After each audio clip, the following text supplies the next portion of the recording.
Mood बना लिया है कि इस बार वहाँ से एकमात्र नेता जो कह चुका है कि मैं यहाँ नेता नहीं, बेटा बन करके, नगीना का बेटा बन करके काम करूँगा। शेखर आज़ाद जब संसद में दहाड़ेंगे तो मुझे लगता है कि इस देश का पूरा बहुजन समाज उनके साथ खड़ा होता नजर आएगा। हम लोग एक बड़े गठबंधन का हिस्सा बने, एक बड़ा समाज समुदाय हम लोग के साथ जुड़ करके मजबूती के साथ हम लोग चुनाव में उतरेंगे। अखिलेश यादव की क्या बात करते हैं भाई, ये अपने पार्टी के नेता के फेवर में खड़ा नहीं हो सकता है और नगीना की बात कर रहे हैं। प्रदेश के मुसलमानों का अगर जमीर जिंदा होगा तो अखिलेश यादव के साइकिल चुनाव चिन्ह पर एक भी मुसलमान वोट नहीं कर। अखिलेश यादव ने अपना प्रत्याशी घोषित किया है, उसको वहां के गांवों में घुसने नहीं दे रहे हैं दलित समाज के लोग। समाजवादी देश के मुसलमानों के साथ जमा मस्जिद पे खड़ा होने वाला चंद्रशेखर आजाद था। लखनऊ के इको गार्डन में जो 69,000 शिक्षक भर्ती घोटाला में पिछड़ों और दलितों के बेटों का नौकरी की सीटें खा गई वहाँ की योगी आदित्यनाथ की सरकार। फर्जी समाजवादी लोग हैं, इनका सुपड़ा साफ हो जाएगा और ये इनको घरों में ही रहना पड़ेगा। मैं आज आपके चैनल के माध्यम से कह देता हूँ। डॉक्टर चंद्रशेखर आजाद रावण की भीम आर्मी के चीफ, आजाद समाज पार्टी के राष्ट्रीय अध्यक्ष चंद्रशेखर आजाद रावण की तो नगीना लोकसभा की तैयारी एक लंबे समय से चल रही थी, जिसकी तैयारी में अखिलेश यादव भी थे, जयंत चौधरी भी थे और तमाम उनके साथ में जो पार्टी, जो लेफ्ट की जो पार्टियां हैं वो साथ में घूम रहे थे। नगीना लोकसभा की तैयारी जो है एक लंबे समय से चल रही थी। अब नगीना लोकसभा में सब, अब जो उनके साथ में जो घूम रही थी पार्टियां वो भी अपने दलों से प्रत्याशी घोषित कर दिया है। लेकिन कहा जा रहा है कि नगीना लोकसभा में चंद्रशेखर आजाद का कुछ कहा नहीं जा सकता है। देखिए, अभी नगीना लोकसभा से घूम के आए हैं भीम आर्मी बिहार के प्रदेश अध्यक्ष जी हैं अमर ज्योति जी। इनसे बात करेंगे कि क्या है नगीना लोकसभा में, क्या है चंद्रशेखर आजाद जी, क्या है। ये तो मैं बहुत जो कहूँगा वो तो एक अपने पार्टी संगठन के नाते कहूँगा जी, लेकिन ज़्यादा क्या है आपको वहाँ की जनता बताएगी। और मुझे लगता है कि 19 अप्रैल को जो वोट होगा उस दिन वोट में हमको लगता है कि केतली बटन पहली बार इस देश में सबसे ज़्यादा बार दबाया जाएगा 19 अप्रैल को, और इतनी बार दबाया जाएगा कि मुझे लगता है कि चंद्रशेखर आज़ाद तकरीबन 2 लाख से ज़्यादा मतों से, ईवीएम के वोटों से चुन करके वहाँ पे नगीना में विजयी घोषित होंगे और नगीना से पहली बार उनको देश की लोकसभा में, संसद में, सदन में जाने का मौका मिलेगा और इस देश के वंचितों, शोषितों, पीड़ितों, महिलाओं, उत्पीड़ितों और कमज़ोर वर्गों की लड़ाई को एक नया आयाम देने के लिए चंद्रशेखर आज़ाद जी मजबूती के साथ अपनी बातों को सदन और संसद में रखते हुए नजर आएंगे।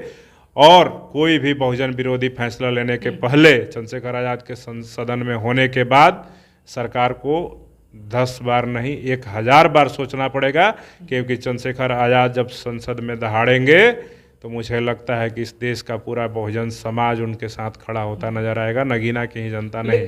लेकिन नगीना में बीएसपी के सांसद वर्तमान में सांसद थे तो वो तो डर से वहाँ पे वो भाग गए, वहाँ से छोड़ करके नगीना।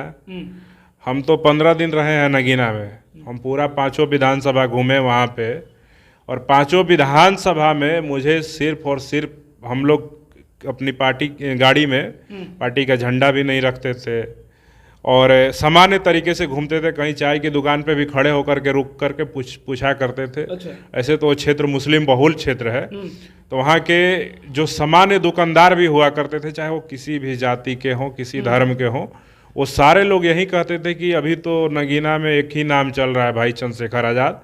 और हमको लगता है कि चंद्रशेखर आज़ाद के फेवर में ही लोग वोट करेंगे, क्योंकि इस देश में सबसे ज़्यादा मजबूती से शोषितों, पीड़ितों की आवाज़ अगर किसी ने बनने का काम किया है, कमज़ोरों का, तो चंद्रशेखर आज़ाद है। इस वजह से वहाँ की आम जो जनता है उन्होंने मूड बना लिया है कि इस बार वहाँ से एकमात्र नेता जो कह चुका है कि मैं यहाँ नेता नहीं, बेटा बन करके, नगीना का बेटा बन करके काम करूँगा और वहाँ की जनता उनको चुन करके इस बार संसद में भेजेगी। क्षेत्रीय पार्टी, समाजवादी पार्टी हो, फिर आरएलडी हो, चाहे तो भाजपा हो या फिर बहन कुमारी मायावती जी की पार्टी राष्ट्रीय पार्टी हो, उसके सामने कैसे चंद्रशेखर आजाद जी नई नवेली पार्टी फाइट कर पाएंगे? देखिए इन लोग का जिनका आप नाम ले रहे हैं, इनकी लड़ाई भाजपा से है कि नहीं है हमको नहीं पता है, ठीक है, लेकिन आपको पता है कि चंद्रशेखर आजाद एकमात्र नाम है कि जहाँ भी शोषण, अत्याचार, अन्याय हो रहा हो, चाहे वो भाजपा की सरकार में हो रहा हो,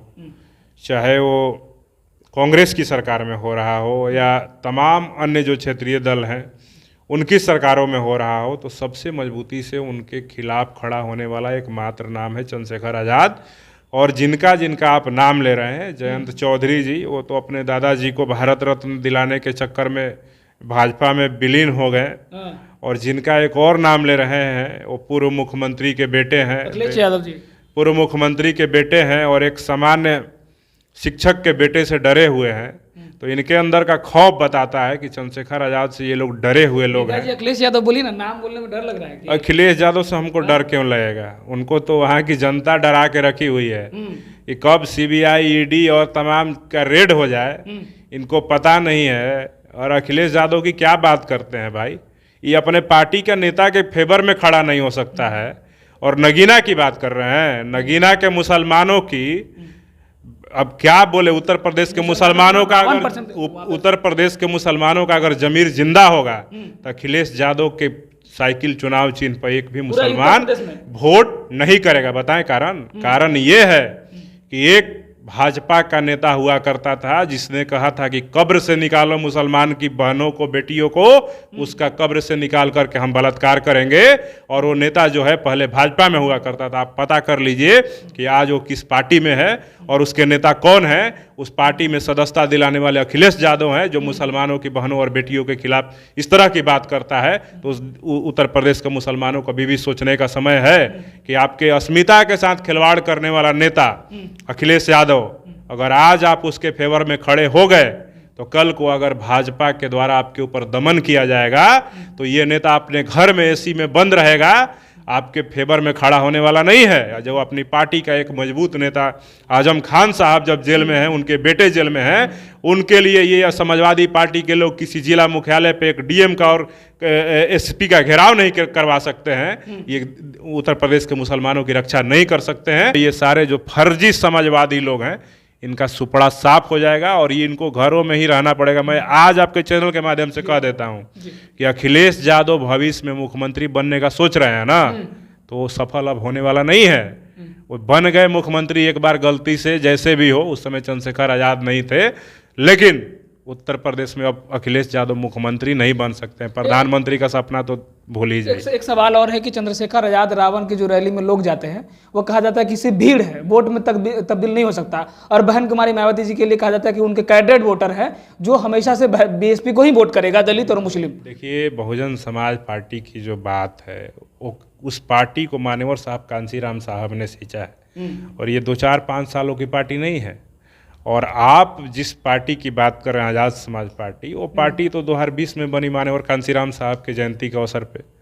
उस पार्टी की मुकाबला बसपा से करना भी नहीं चाहिए। हम लोग आदर के नजर से, नहीं, राष्ट्रीय पार्टी है, वो राष्ट्रीय पार्टी है, बिल्कुल हम लोग नहीं कर रहे कंपेरिजन। लेकिन एक बात बता देते हैं कि चंद्रशेखर आज़ाद जी ने जो पार्टी बनाई है, आज़ाद समाज पार्टी कांसीराम, ये पार्टी अभी जमीन में एक बीज की तरह अंकुरित हो रही है। अच्छा। और मैं आपको बता देता हूं कि ये बीज जब बड़ा होगा, पेड़ बनेगा, तो इस पेड़ पे जो लगने वाले फल होंगे, टहनियाँ होंगी, वो पूरा बहुजन समाज का जितना भी जाति है, 6743 जिसको जातियों को बहुजन समाज कहा जाता है, वो सारे लोग इस पेड़ को तैयार करने में खड़े होंगे। और इस देश में जिस पार्टी को आप कह रहे हैं कि नहीं हो सकता है उससे मुकाबला, उस पार्टी का जगह और उससे ज़्यादा मजबूत जगह, और इस हमको लगता है कि आने वाले समय में इस देश पे शासन करने वाली पार्टी बनेगी तो आज़ाद समाज पार्टी कांसीराम बनेगी। अच्छा, एक लास्ट सवाल ले लेंगे कि आप लोग नगीना फोकस कर लिए, बिहार में क्या है? सब अपनी पार्टी प्रत्याशी घोषित कर दिया है। बिहार में आज़ाद समाज पार्टी भीम आर्मी का क्या है?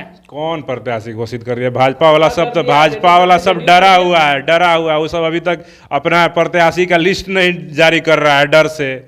इधर इंडिया अलायंस वाले जो लोग हैं, वो चुपके घर में बुला के टिकट दे रहा है। लोग न्यूज़ में बोलिए नहीं रहा है, अखबार में बोलिए नहीं रहा है, अपने फेसबुक हैंडल पे पार्टी का, अपने सोशल मीडिया हैंडल पे कहीं कहिए नहीं रहा है कि हमारा प्रत्याशी ये है।